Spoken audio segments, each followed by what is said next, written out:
Asteroid जो बहुत तेजी से धरती की तरफ बढ़ रहा होता है।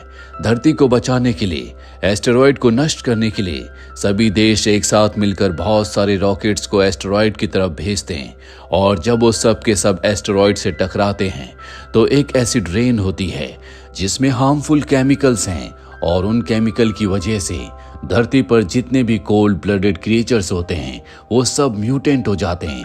उनका आकार बहुत बढ़ जाता है, जैसे एक छोटी सी चींटी, कॉकरोच या स्नेल जो पहले इंसानों के पैर के नीचे दबकर मर जाते थे, अब वो इतने बड़े हो चुके हैं कि इंसानों को जिंदा निगल सकते हैं।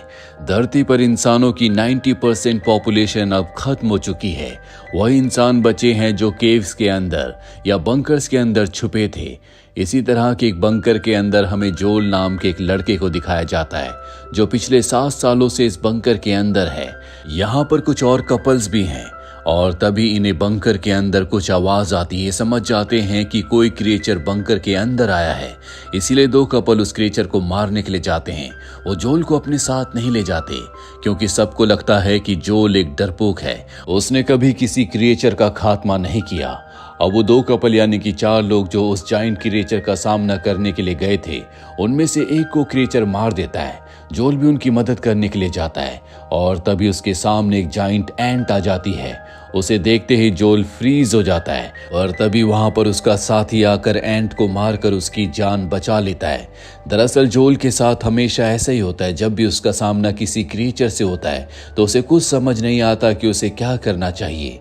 जोल अपनी अतीत की यादों में खो जाता है, जहां पर उसे अपनी गर्लफ्रेंड की याद आती है जब 7 साल पहले वो उसके साथ था। ये दोनों कार में थे, दोनों बहुत अच्छे पल बिता रहे थे और तभी पूरे शहर में वही एसिड रेन होना शुरू हो जाती है जिस वजह से बहुत सारे जीव म्यूटेंट हो गए और उनका साइज बहुत ज्यादा बढ़ गया। पूरे शहर में सायरन बज रहा होता है, इसीलिए जोल अपनी गर्लफ्रेंड के साथ घर आता है जहां पर उसके मॉम डैड कार में पहले से सामान पैक कर चुके होते हैं। वो जोल से कहते कि हमें यहाँ से निकलना होगा, शहर में खतरा है। वो अपनी गर्लफ्रेंड से भी साथ चलने के लिए कहता है लेकिन उसकी गर्लफ्रेंड कहती है कि मेरी मॉम मिसिंग है, मुझे उन्हें ढूंढने जाना होगा। जोल कहता है कि तुम चिंता मत करो, मैं किसी भी कीमत पर तुम्हें ढूंढ लूंगा। और अब कहानी वापस प्रेजेंट में आती है जहां पर जोल अब भी अपनी गर्लफ्रेंड को मिस करता है। वो अलग अलग रेडियो फ्रीक्वेंसी पे उससे कांटेक्ट करने की कोशिश करता है और एक दिन उसकी बात अपनी गर्लफ्रेंड से हो जाती है। दरअसल यहाँ पर बहुत सारे अलग अलग बंकर्स में लोग छुप कर रहते हैं और जिस बंकर में उसकी गर्लफ्रेंड है उसकी फ्रीक्वेंसी होती है 3022। वहीं अब बंकर में सब लोग ये डिस्कस कर रहे होते हैं कि एंट बंकर के अंदर कैसे आई। तभी जोल कहता है कि अब मैं बंकर से बाहर निकल कर जा रहा हूँ, मैं किसी भी कीमत पर अपनी गर्लफ्रेंड को ढूंढना चाहता हूँ, मुझे उसकी फ्रीक्वेंसी के बारे में पता है। दरअसल यहाँ पर हर कोई कपल है, सिर्फ वही अकेला है और वो इस तरह से मरना नहीं चाहता। हालांकि उसके बंकर के दूसरे लोग उसे समझाते हैं कि जहाँ तुम जाने की कोशिश कर रहे हो वहां जाने में तुम्हें पूरे 7 दिन लग जाएंगे। वो यहाँ से 85 माइल्स दूर है और उतना दूर पहुंचना तुम्हारे लिए नामुमकिन है क्योंकि उसने कभी किसी क्रिएचर का सामना नहीं किया होता। पर जोल ने अब तय कर लिया है, इसीलिए उसके साथी कहते कि जाओ और कभी भी तुम्हें कुछ खतरा दिखे तो तुम अपनी खूबी का फायदा उठाना। दरअसल वो बहुत तेज भाग सकता है, इसीलिए वो उसे कहते हैं कि तुम क्रिएचर्स का सामना मत करना बल्कि वहां से भाग जाना। और आज 7 साल के बाद जोल बंकर से बाहर निकलता है। वो अपने बंकर से कुछ ही दूर जाता है कि उसे आवाज आती है। वहां पर एक घर भी होता है। वो घर के अंदर जाता है जहां पर वो फ्रिज खोल कर देखता है जिसके अंदर क्रिएचर है, इसीलिए फ्रिज को बंद कर देता है। अब वो घर से बाहर आता है जहां पर एक बहुत बड़ा फ्रॉग उसके ऊपर अटैक करता है, लेकिन तभी वहां पर एक डॉग आ जाता है जो उसकी जान बचा लेता है। और अब जोल उस डॉग का पीछा करता है। वो डॉग एक बस के अंदर चला जाता है। जोल भी बस के अंदर जाता है जहां पर वो देखता है कि हर जगह बॉय लिखा हुआ है। वहां पर सामान भी है लेकिन कोई इंसान नहीं। वो समझ जाता है कि इस डॉग का नाम बॉय है। अब वो उस फ्रॉग का स्केच बनाता है जिसने उसके ऊपर हमला किया था। दरअसल आज तक उसने जितने भी क्रिएचर्स को देखा है उसने सबके स्केच बनाए होते हैं ताकि इससे उसे मदद मिल सके।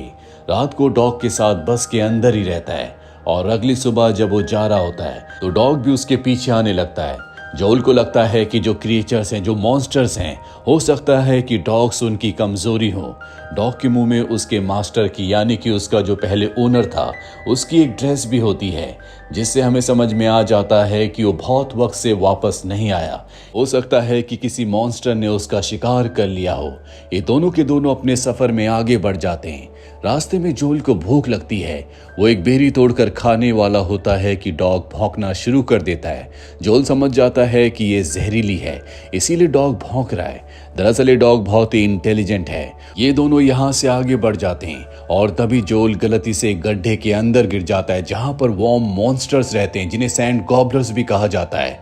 पर इससे पहले कि वो जोल का खात्मा कर देते, यहाँ पर 2 सर्वाइवर्स आ जाते हैं। इनमें से एक का नाम क्लाइड है और उसके साथ जो 8 साल की लड़की है उसका नाम मिनो है। क्लाइड जोल को रस्सी से ऊपर खींच लेता है। मिनो उस जगह को ब्लास्ट कर देती है। ये जोल से पूछते हैं कि तुम यहाँ पर कैसे फंस गए। जोल बताता है कि मैंने अपनी कॉलोनी को यानी कि बंकर को छोड़ दिया क्योंकि मैं अपनी गर्लफ्रेंड के पास जाना चाहता हूँ। क्लाइड कहता है कि तुम्हारे पास सर्वाइवल टेक्निक्स नहीं है, तुम्हें अपने बंकर को नहीं छोड़ना चाहिए था। जोल पूछता है कि तुम लोग कहाँ जा रहे हो। वो बताते हैं कि हम नॉर्थ की तरफ जा रहे हैं, वहाँ पर बहुत ठंडा वेदर है, इसीलिए वहाँ पर बहुत कम मॉन्स्टर्स बचे हुए हैं। साथ ही हाई एल्टीट्यूड होने की वजह से उनका खात्मा वहाँ पर बहुत तेज़ी से हो रहा है। वहाँ पर एक ह्यूमंस की कॉलोनी है और हम वहीं पर जाना चाहते हैं। क्लाइड को एहसास होता है कि जोल की बॉडी की गंध का पीछा करते हुए कुछ मॉन्स्टर्स इसी तरफ आ रहे हैं, इसीलिए जोल से कहता है कि तुम अपनी टी शर्ट उतारो। जोल अपनी टी शर्ट उतारता है और तभी वहाँ पर एक जाइंट स्नेल आता है। क्लाइड जोल को बताता है कि सभी मॉन्स्टर्स यानी कि जितने भी बड़े क्रिएचर्स हैं वो सब खतरनाक नहीं होते। कुछ क्रिएचर्स ने तो हमारी जान भी बचाई है। और अब वो जोल की टी शर्ट को स्नेल के ऊपर बांध देते हैं ताकि जो क्रिएचर्स इनका पीछा कर रहे हैं वो कंफ्यूज हो जाएं। अब रात को एक जगह शेल्टर लेते हैं जहां पर जोल क्लाइड को अपनी वो बुक दिखाता है जिसमें उसने उन सभी क्रिएचर्स के स्केचेस बना रखे हैं, जिन क्रिएचर्स को, जिन मॉन्स्टर्स को उसने आज तक देखा है। वो क्लाइड को बताता है कि मैं अपने पेरेंट्स को इन क्रिएचर से नहीं बचा पाया, लेकिन अब मैं किसी भी कीमत पर अपनी गर्लफ्रेंड तक पहुंचना चाहता हूं। दरअसल क्लाइड ने भी अपने परिवार को खोया है, साथ ही उसके साथ जो मिनो है उसने भी अपने परिवार को उन्हीं क्रिएचर्स की वजह से खो दिया। ये सब के सब हालात के मारे हैं जो बिना किसी उम्मीद के जिंदा हैं। अगली सुबह ये जोल को बहुत सारी टेक्निक सिखाते हैं ताकि वो आगे अपने सफ़र में अपनी रक्षा कर सके, क्योंकि यहाँ से आगे इन सब के रास्ते अलग हो जाएंगे। इन दोनों को नॉर्थ जाना है और जोल को उस तरफ जहाँ पर उसकी गर्लफ्रेंड है। जाने से पहले क्लाइड जोल को एक ग्रेनाइट देता है और कहता है कि हमेशा अपने दिल की सुनना। मिनो के साथ वो नॉर्थ की तरफ निकल जाता है। वहीं जोल अपनी डॉग के साथ उस तरफ जहां पर उसकी गर्लफ्रेंड का बंकर है। पर कुछ ही दूर जाने के बाद डॉग अजीब सा बिहेव करना शुरू कर देता है। वो एक जगह छुप जाता है और तभी वहां पर एक बहुत बड़ा जाइंट सेंटिपेड आता है जो इनके ऊपर हमला कर देता है।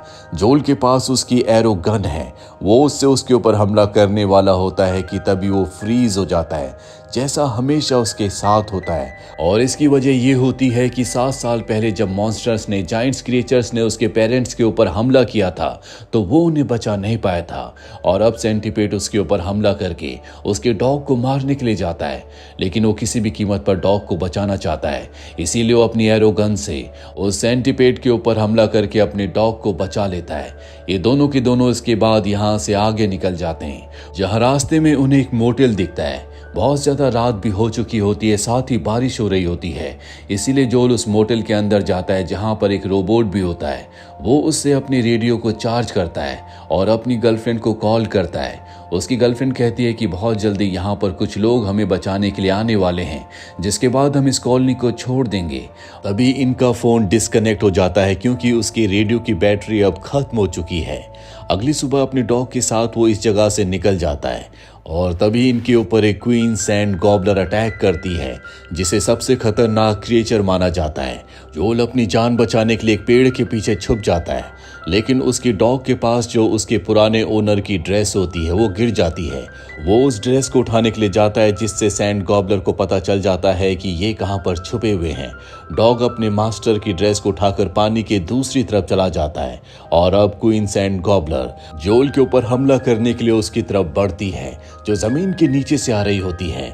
जोल अब फ्रीज नहीं होता, बल्कि उसके पास जो ग्रेनाइट होता है जो क्लाइड ने उसे दिया था, वो उस ग्रेनाइट को अपने हाथ में पकड़ लेता है और जैसे क्वींस एंड गॉबलर उसे खाने के लिए उसकी तरफ बढ़ती है, वो ग्रेनाइट को उसके मुंह के अंदर फेंक देता है, जिससे उसके टुकड़े टुकड़े हो जाते हैं। लेकिन जोल खुद पानी में गिर जाता है। वो किसी तरह से पानी के दूसरी तरफ जाता है जहां पर उसका डॉग है। वो देखता है कि उसके शरीर में बहुत सारे लीचेस चिपक चुके हैं जो उसका खून चूस रहे हैं। वो उन्हें निकाल तो देता है, लेकिन अब तक ये उसका इतना खून चूस चुके होते हैं कि वो बेहोश हो जाता है। और जब उसे होश आता है तो वो देखता है कि उसके सामने उसकी गर्लफ्रेंड है। दरअसल उसकी गर्लफ्रेंड उसे बंकर के अंदर ले आई होती है, जहां पर और भी लोग होते हैं जो सब के सब बूढ़े हैं। यहाँ पर एक कैप्टन भी है जो इन सब को यहाँ से निकालने वाला है। दरअसल सब के सब इस बंकर को छोड़ने की तैयारी कर रहे हैं। रात को इन सब की मीटिंग होती है। जोल अपनी गर्लफ्रेंड से पूछता है, क्या तुम अब भी मुझसे प्यार करती हो? वो कहती है कि 7 साल बहुत लंबा अरसा होता है। इन 7 सालों में मैं किसी के साथ रिलेशनशिप में थी। पिछले साल ही उसकी मृत्यु हो गई और अब तक मैं उससे बाहर नहीं निकल पाई। यानी कि अब वो जोल से प्यार नहीं करती। जोल ये बात सुनकर शॉक्ड हो जाता है, क्योंकि उसकी गर्लफ्रेंड ने ये बात उसे कभी नहीं बताई थी। अब रात को सभी लोग इकट्ठा होते हैं। यहाँ पर कैप्टन सबसे कहता है कि अगर जोल 7 दिनों तक बाहर सरवाइव कर सकता है तो हम भी आराम से सरवाइव कर सकते हैं।